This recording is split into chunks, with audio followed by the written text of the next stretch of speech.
Hi guys, here from Pax Europiana. I'm here back from Linz. It was a very successful day. I uploaded some videos in German because it was very much about my plan to create, and we did actually, that's good news, an association like Vienna Goes Europe here in Upper Austria of pro-European activists.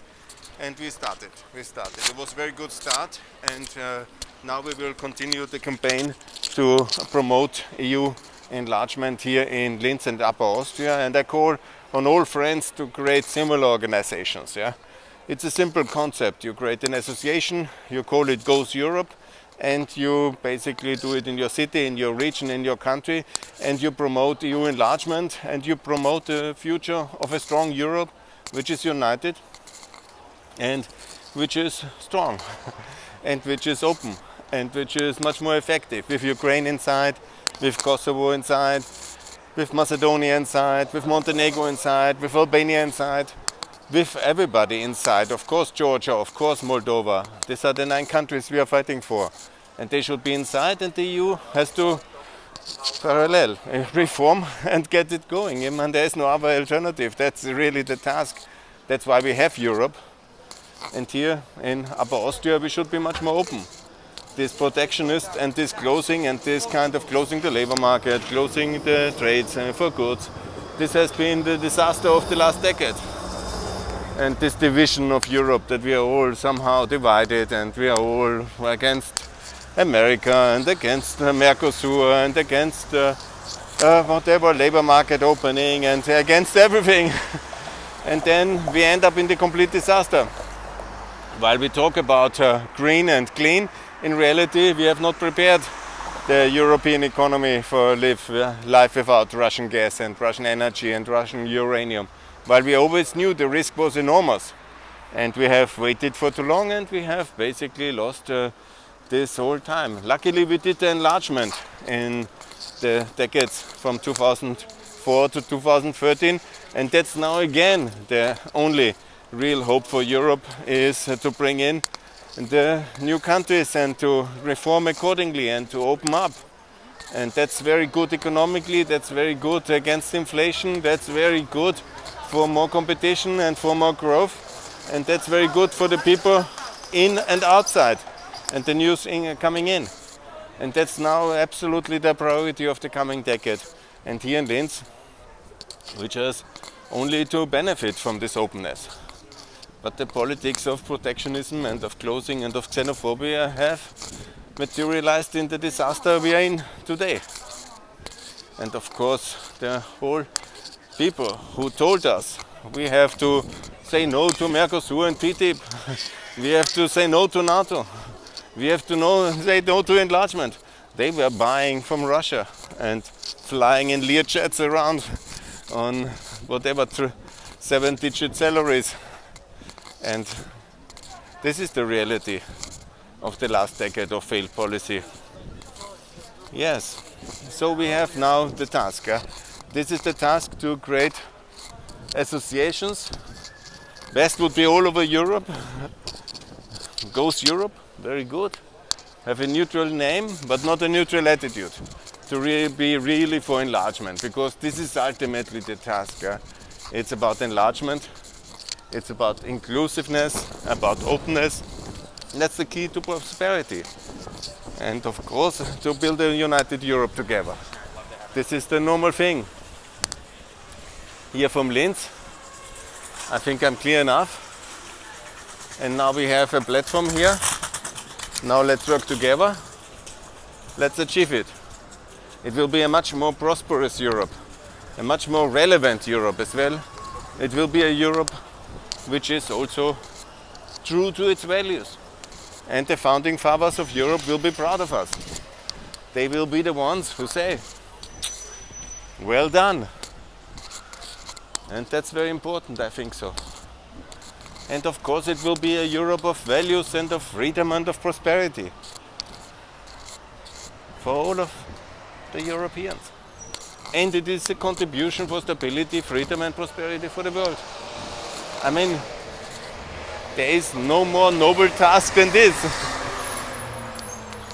I'm really very negatively surprised by those who have basically treated us so badly, misused the European idea in the name of protectionism, xenophobia, and pro-Russian energy policy. It's all the same leaders who claim to be Europeans, but they are not. They know where Brussels is, but they have used it in a defensive organization. And that's of course completely wrong. We have to come back to these moral convictions of Mock and Busek, and of course of Schumann and Monet, of the great Europeans of the past. And we have to work in that direction. And that's the way things must be done. I will show you a bit more of my hometown. I probably go back to Vienna after this founding meeting of Upper Austria Goes Europe, because tomorrow will be another big day in Vienna with some activities for the Western Balkans in the EU in this campaign, and there will be more to come for Pax Europiana. But please, see, it's a nice town. It's now going to Europe. Actually, it's already in the European Union, even when some have forgotten. It is not a protectionist union to make the rich richer or keep the others out. No, no, no. That's not the idea. Obviously, we need to continue enlargement. Obviously, we need to have the clear message that the Western Balkans, all 6, are welcome. Ukraine, Moldova, Georgia as well welcome. And we are all united as Europeans. This is the message. And we need a different foreign policy, because with a stronger Europe, as a strong partner of America, we can also create more stability. Ultimately, as you know very well, we have to defeat Russia, because it's an evil empire. They destroyed Syria, they destroyed and wage war against Ukraine. They will occupy some parts of eastern Ukraine. They have already since 8 years. I published again in an article how to enforce peace in Ukraine. I know my opinions are not always so popular, but I remind everybody, if you'd listened to me on Kosovo politics 10 years ago and on Ukraine policy 5 years ago, we would have avoided many of these disasters in which we are now. And I remember that EPP congresses, when they said, Sebastian, do you remember how expensive it will be to integrate Ukraine? And then the Austrian taxpayers are not ready. And now the policy of appeasement, pro-Russian energy policy, and anti-Ukrainianism, anti-Kosovo policy of the last 10 years has brought us into this war, which is on the cost ticket more than $1 trillion. And that's not including the energy crisis, which was the result, and all the other costs.